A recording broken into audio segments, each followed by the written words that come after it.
Protests and demonstrations continue at this hour across the country. We've seen a few here locally. Channel 5's Valerie Gonzalez with the rules in place aimed at safeguarding protesters and the communities.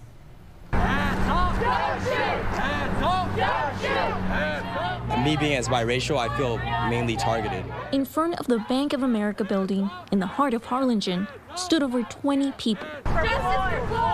Among the socially distancing crowd wearing masks is Ruben, originally from Chicago. Yeah. Well, I'm here today to protest against all the injustice throughout our country.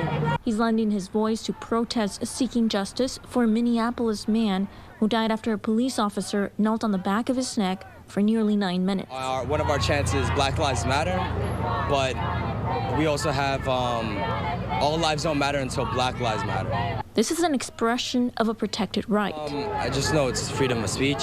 There's a little more to that, says senior staff attorney Adriana Piñon with ACLU of Texas. Permits could be required in some places.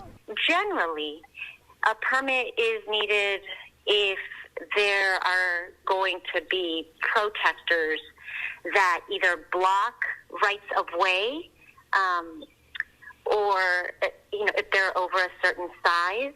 There may be some permits required for noise amplification, for example. Some public places are more accessible for demonstrations.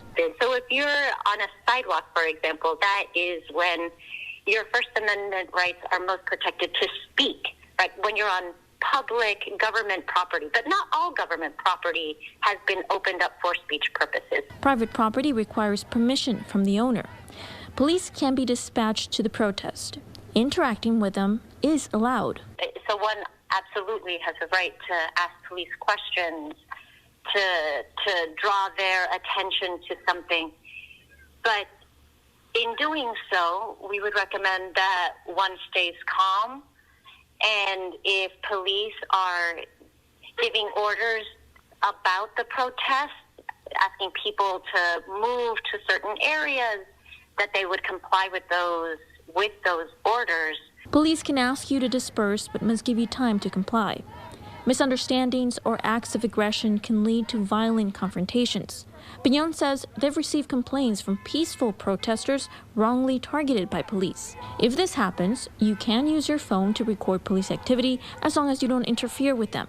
Document the officer's name, photograph injuries, and record any details of the incident. This will help when you file a report with the law enforcement agency's Internal Investigations Division or with the ACLU. In the Valley, this knowledge is precautionary. Crowds continue to share a passionate message they hope creates positive change. Just be a good human being and know what's right. In Harlingen, Valerie Gonzalez, Channel 5 News at 6.